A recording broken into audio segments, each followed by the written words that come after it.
Welcome to the Mr. Tomb Stories channel. What if a game, a simple activity among friends designed to conquer your fears, became the very thing that devoured you? Tonight, we descend into the story of a small book club, into the lives of Dash, Tyra, and Simon, led by their enigmatic friend, Molly. You'll witness how Dash's fear of isolation summoned a forest that wasn't there. How Simon's tiny terrors learned to whisper his name, and how Tyra's faith in logic was shattered into a million impossible pieces. You will learn of Molly's secret, the one she never shared. This isn't just a story, it's a warning. If you find the courage, press that like button until it feels the chill and subscribe to our channel. You wouldn't want to find yourself lost in the dark, wondering what happened next. Now, turn down the lights, let the shadows gather. We're going back to that quiet street, to the mouth of an alleyway where the pavement ends, and the real story, the one not written on any page, begins. The mist that had swallowed the alleyway felt ancient and wrong. It wasn't the damp, familiar fog of an autumn evening. It was a dry, cloying presence that smelled of wet stone and something else, something like old decaying paper. Dash stood frozen, the cheerful lights of the main street completely gone, erased as if they had never existed. He was in a forest of skeletal gray trees, their branches like crooked fingers clawing at the thick swirling haze. He was alone, utterly and completely alone.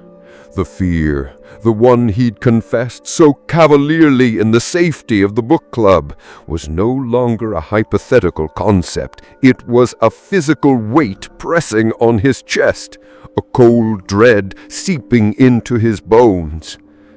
"Hello?" His voice was small, swallowed by the oppressive silence. "Guys, this isn't funny!" He thought back to the activity Molly had devised. He'd been alone in that room, and he had chosen to stay, to sit, to wait. He had faced it, but that was a game. This was different. The silence broke, not with a sudden noise, but with a slow, creeping sound, a whisper. It slithered through the mist, sounding like all of his friends at once, their voices twisted into a malicious chorus. Dash is all alone. No team to help him now. His heart hammered against his ribs like a trapped bird. "Molly! Tyra! Simon! Where are you?" He spun around, but every direction looked the same, an endless, featureless gray wood. He was trapped in the illustration of a nightmare. The ground beneath his feet wasn't pavement or dirt. It felt soft, spongy, like moss growing over bone.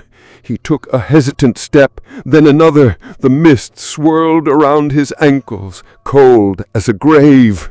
He could hear faint laughter now, high and thin, echoing from the unseen depths of the forest. It was Tyra's laugh, but warped, cruel. "He's scared," the voices whispered, closer now, so strong and fit and brave, but so alone.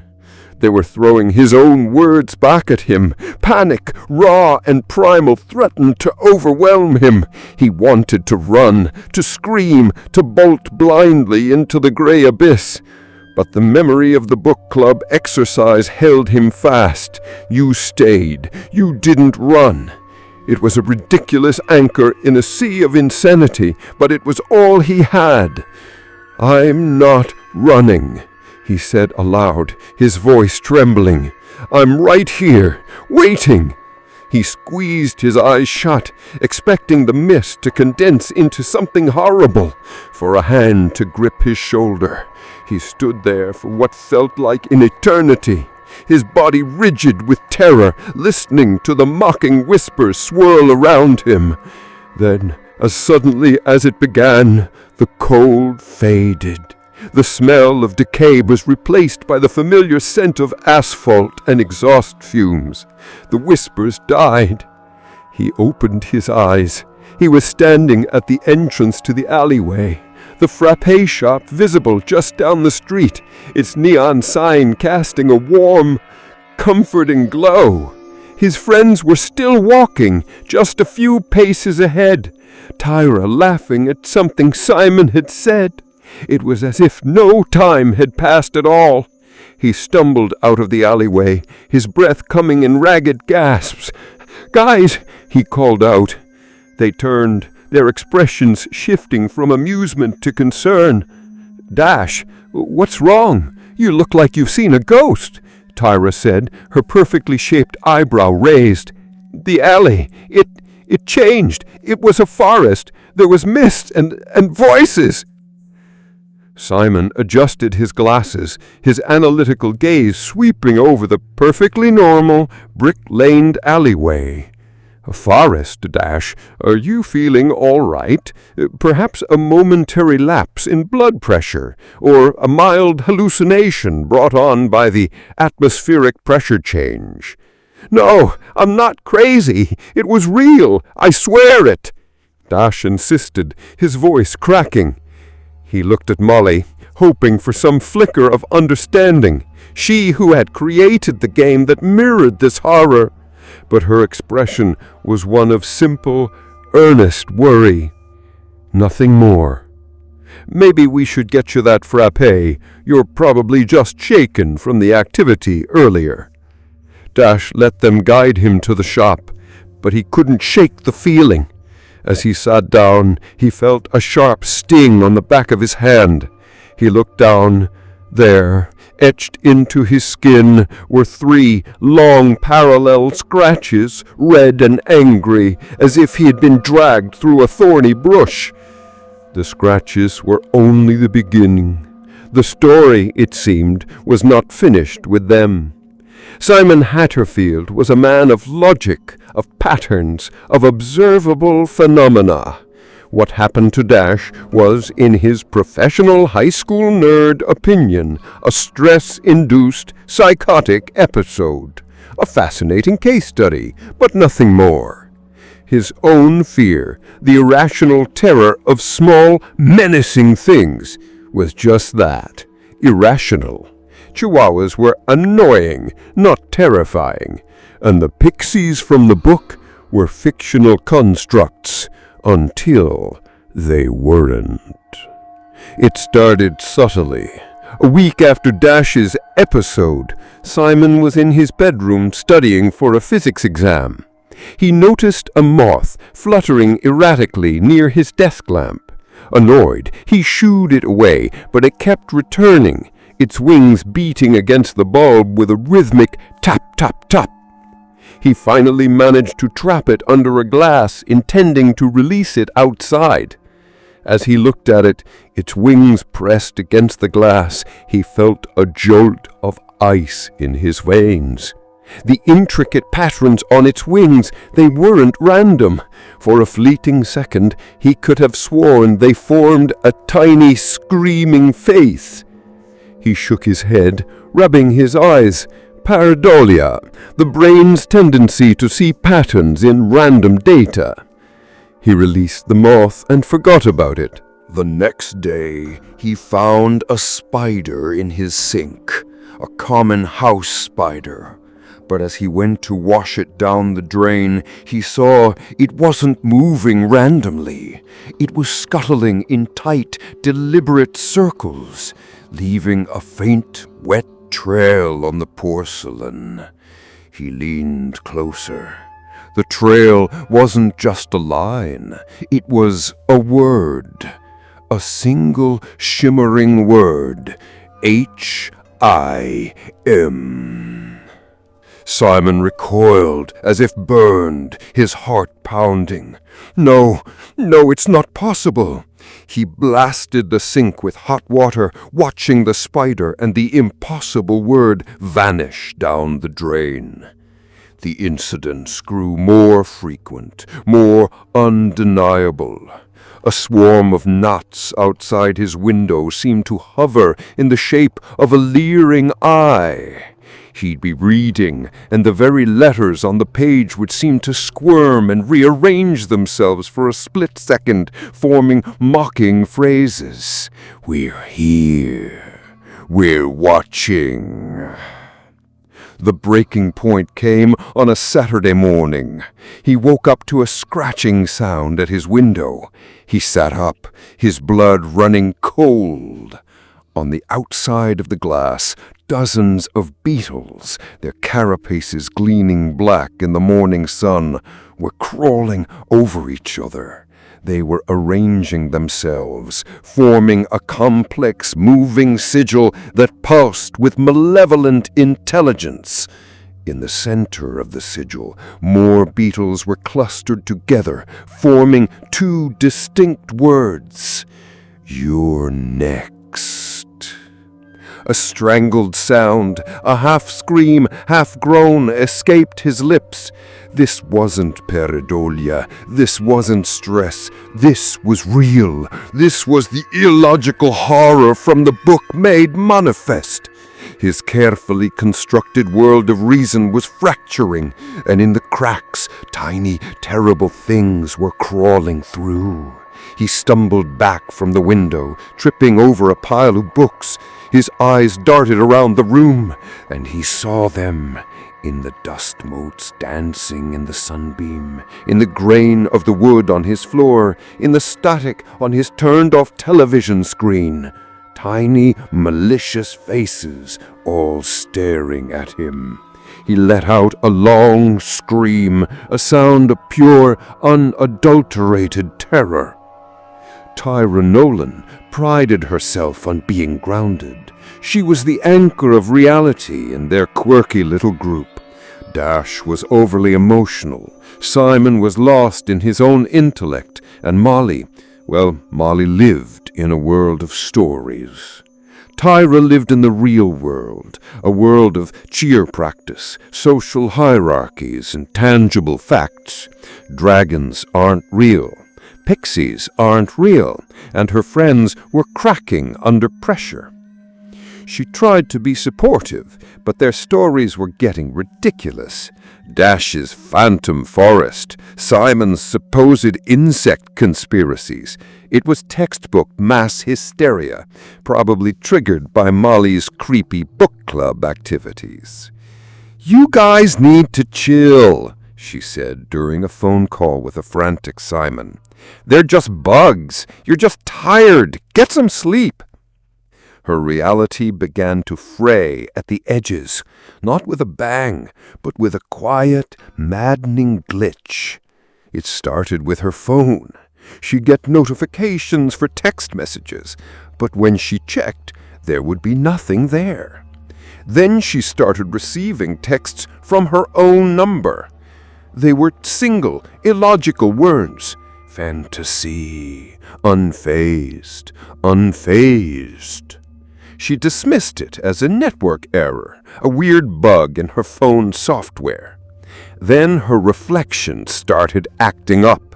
She'd be fixing her makeup in the mirror, and for a split second, her reflection's smile would be a little too wide, a little too sharp, or it would hold its gaze for a fraction of a second too long after she looked away. She told herself it was a trick of the light. The denial held until the video call. She was FaceTiming her parents who were on vacation. The connection was clear, the conversation normal. Then her own image in the corner of the screen flickered. She watched, mesmerized with horror, as her digital self turned its head slowly to look directly at her, independent of her own movements. Its lips, pixelated and distorted, peeled back from its teeth. A voice, her own voice, but distorted, teeny and filmed with ancient malice, whispered from her phone speaker, "There's no Prince Charming coming to lock me in a tower, or is there?" Tyra screamed and threw her phone across the room, where it shattered against the wall. "No, it's not real! It's not real!" She backed away, her body trembling. The world she knew, the solid, dependable, logical world, was dissolving into a nightmare. Her fear wasn't of monsters or ghosts. It was the fear of the impossible becoming possible. And it was happening. She looked at her vanity mirror across the room. Her reflection was standing there, even though she was cowering by the door. It wasn't smiling anymore. It was just staring, its eyes wide and black, and it raised a hand and gave a slow, deliberate wave. Tyra didn't scream this time. A far worse sound escaped her lips, a hopeless, broken sob. The illogical had found her. The three of them met in a panicked huddle at a park, miles away from the book club, from the alleyway, from their homes that had become prisons. Dash's scratches hadn't healed. Simon was gaunt, his eyes constantly scanning the ground for movement. Tyra was a wreck, refusing to look at any reflective surface. "It's Molly," Simon said, his voice a raw whisper. "It has to be. This all started with her book, with her games." "What do you mean? Dash wouldn't hurt us." "Would she?" Tyra's voice was brittle. "She's the one who pushed us to talk about our fears. She's the one who designed the activities. It's like she gave it a blueprint, a roadmap to our minds." A dreadful consensus settled over them. They had to confront her, not as friends, but as survivors. They had to go back to where it all began, the small green building. They found her there, sitting in her usual chair, as if waiting for a meeting to start. The room was cold, unnaturally so. The book from their sessions sat on the table in front of her. "I was wondering when you'd figure it out," Molly said, her voice calm, devoid of the friendly warmth they knew. She didn't look up from the book. "Molly, what did you do?" Dash demanded, his voice shaking with a mixture of fear and anger. "I gave you what you wanted," she replied, finally looking up. Her eyes seemed older, deeper. "You were all so curious about my fear. You thought it was something simple, something shallow. You were wrong." She walked around the table, her movements graceful and predatory. "The book is special. It's not just ink and paper. It's a key. It's a door. But a door needs to be opened. A story needs its characters." "Characters?" Tyra whispered, horrified. "What are you talking about?" "My fear," she said, a strange, triumphant smile playing on her lips. "You were all so curious about my fear. You thought it was something simple, something shallow. You were wrong." She walked around the table, her movements graceful and predatory. "Everything you shared, it was so deep, so emotional.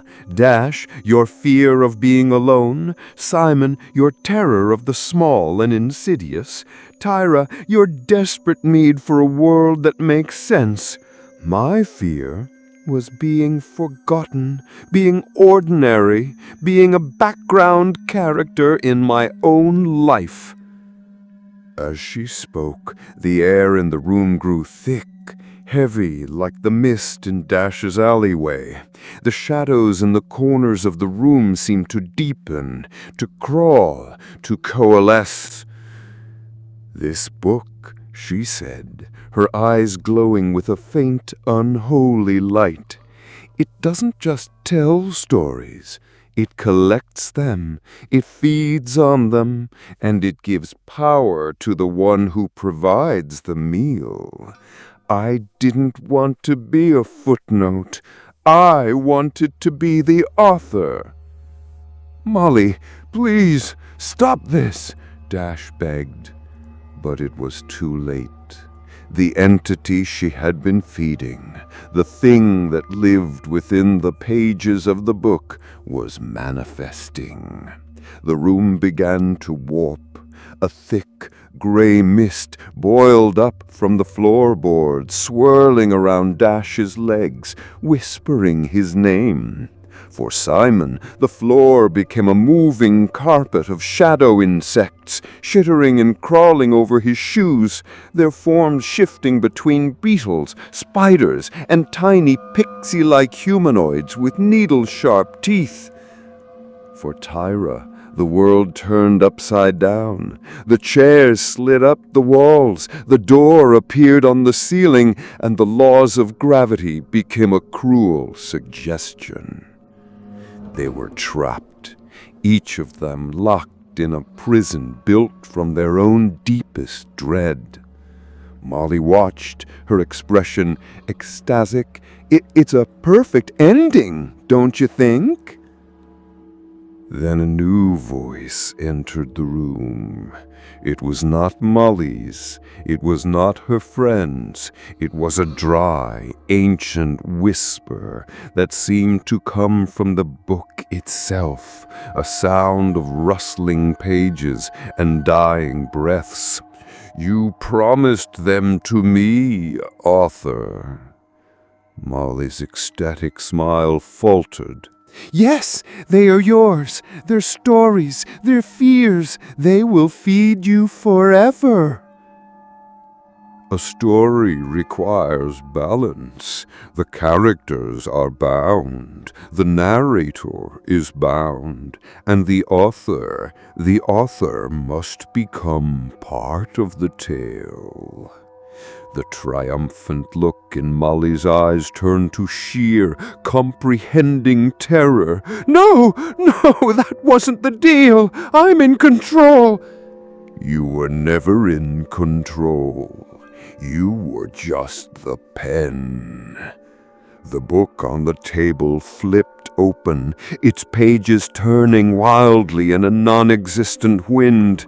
It stopped on a blank page. As Molly watched in horror, red, wet letters began to bloom across the parchment, writing a new story, her story. No, she shrieked, her voice joining the cacophony of her friend's torment. "Don't do this!" She began to fade, her form becoming translucent, her edges blurring like watercolor in the rain.